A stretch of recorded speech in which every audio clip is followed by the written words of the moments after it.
अगर आपका jade plant सूख रहा है, उसकी स्टेम्स सिकुड़ने लगी हैं या ग्रोथ बिल्कुल रुक गई है तो इसे फेंकने की गलती बिल्कुल मत करना, क्योंकि अगस्त के आखिरी दिनों में और बारिश के मौसम में जेड प्लांट की कुछ ऐसी गलतियां होती हैं जिनकी वजह से हमारा पौधा धीरे धीरे खराब होने लगता है।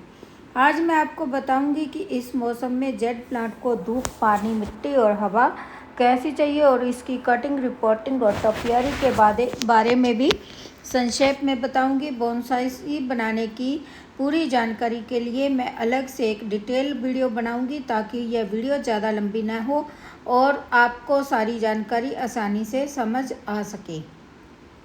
सबसे पहले बात करते हैं धूप की। देखिए, जेड प्लांट को रोशनी ज़रूर चाहिए, लेकिन इस मौसम में अगर आप इसे अचानक फुल सनलाइट में खासकर दोपहर की तेज़ धूप में रख देंगे तो इसकी पत्तियां और स्टेम्स झुलस सकती हैं और पौधा सूखने लग सकता है। इसलिए इसे ऐसी जगह रखें जहां ब्राइट लाइट मिले लेकिन दोपहर की सीधी धूप तेज़ न मिले।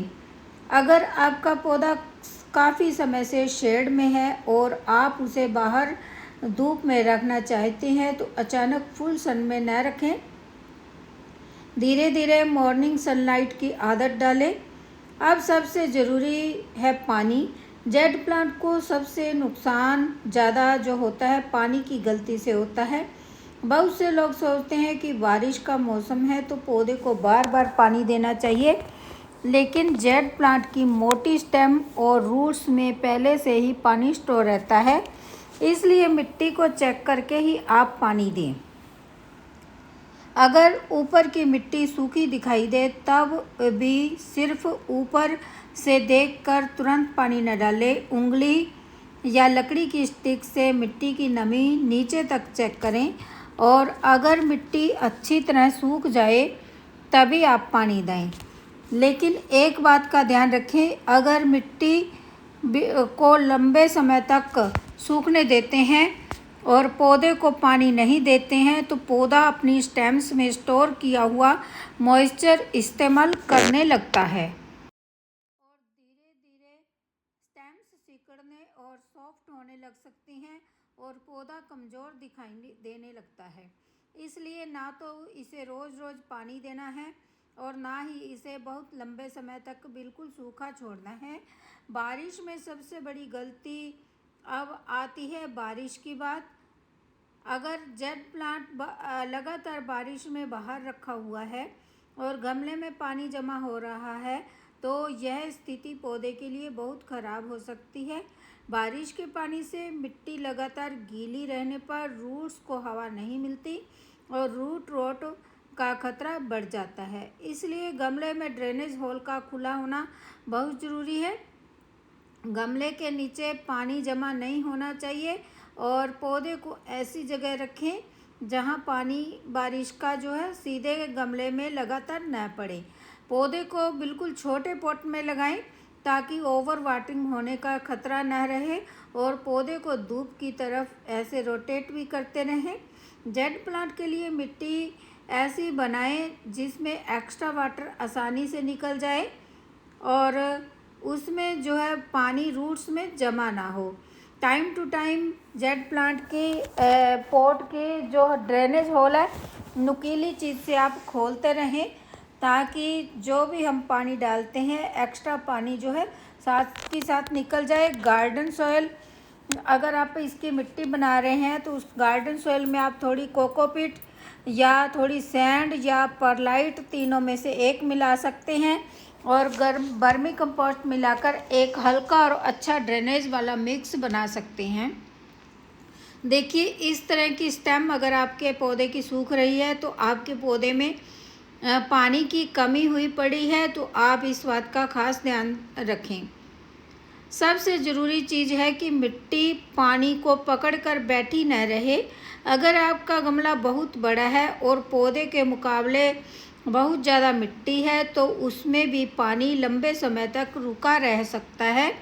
इसलिए पॉट भी पौधे के साइज़ के हिसाब से चुनें। अगर छोटा पौधा है तो छोटा पॉट लें और बड़ा पौधा है तो बड़ा पॉट लें। अब बात करते हैं खाद की। बारिश और एक्टिव ग्रोइंग सीजन में अगर आपका पौधा हेल्दी है तो आप हल्की फीडिंग दे सकते हैं।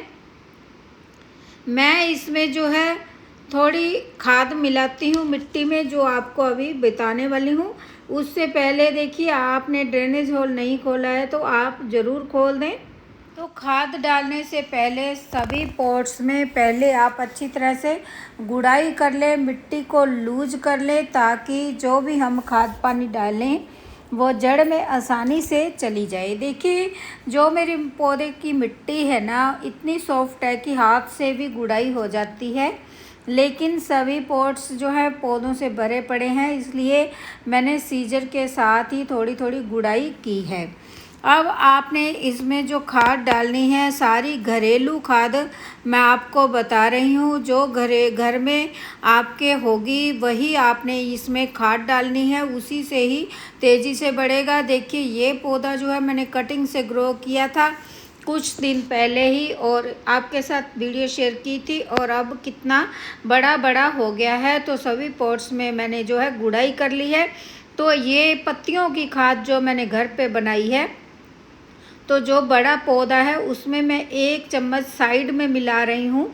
इसको आप तने के बिल्कुल पास बिल्कुल नहीं रखना है।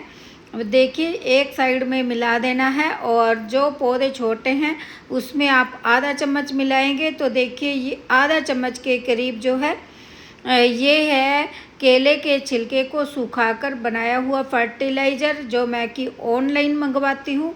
अगर आप ऑनलाइन मंगवाना चाहते हैं तो लिंक डिस्क्रिप्शन में मिल जाएगा, बहुत ही अच्छा होता है। जो तीसरी फर्टिलाइज़र है, ये यूज्ड की हुई चाय की पत्ती है। इसे आप धोकर दूध चीनी निकाल कर अच्छे से वॉश करके सुखा के फिर ये आप यूज करें। तो ये मैंने आधा चम्मच के करीब मिलाया है। तीनों फर्टिलाइज़र को आप 15-15 दिनों के अंतराल में डालेंगे, और महीने में एक बार एक फर्टिलाइज़र डालनी है। और फर्टिलाइज़र डालने के बाद पौधे में पानी ज़रूर डालना है, ताकि जड़ जो है खाद की वजह से जले ना। तो इस तरह से आपने ये खाद पौधे में डालनी है। लेकिन अगर आपका पौधा पहले से ही स्ट्रेस्ड में है, रूट्स ख़राब हैं या मिट्टी लगातार गीली है, तो उस समय आपने खाद डालने की बजाय पहले वाटरिंग और रूट्स हेल्थ ठीक करना ज़्यादा ज़रूरी है। सबसे मज़ेदार हिस्सा यह है कि इस मौसम में क्या क्या कर सकते हैं। अगर आप जेड प्लांट को आपका हेल्दी है, तो बारिश के मौसम में आप इसकी रिपोर्टिंग भी कर सकते हैं, जिसकी मैंने वीडियो पहले डाल दी है, आप देख सकते हैं। अगर पॉट छोटा हो गया है, रूट्स बहुत ज़्यादा भर गई हैं, ड्रेनेज होल ठीक नहीं है, तो एक बड़े साइज़ के पॉट में आप रिपोर्ट कर सकते हैं। लेकिन रिपोर्टिंग के बाद तुरंत तेज़ धूप या तेज़ ज़्यादा पानी में नहीं देना है। और पौधे की आप बारिशों के दिनों में कटिंग लगा सकते हैं, इसकी लीफ या स्टेम प्रोपगेशन भी कर सकते हैं। हेल्दी हिस्सा लेकर साफ और शार्प कटर से कटिंग करें और मिट्टी में दबा दें। आपका पौधा पानी में भी ग्रो हो सकता है, जो कि मैंने वीडियो एक पत्ती से ग्रो करने की अभी डाली है, आप देख सकते हैं। क्योंकि बिना रूट्स वाली कटिंग में ज़्यादा पानी देने से कटिंग सड़ सकती है, इसलिए कटिंग लगाते समय आप ध्यान रखें कि मिट्टी बिल्कुल सूखने पर ही कटिंग को पानी डालें। और अगर वीडियो आपको यूज़फुल लगी हो तो लाइक, शेयर और कमेंट करें। मिलते हैं किसी नेक्स्ट वीडियो में। Bye bye. Thank you for watching.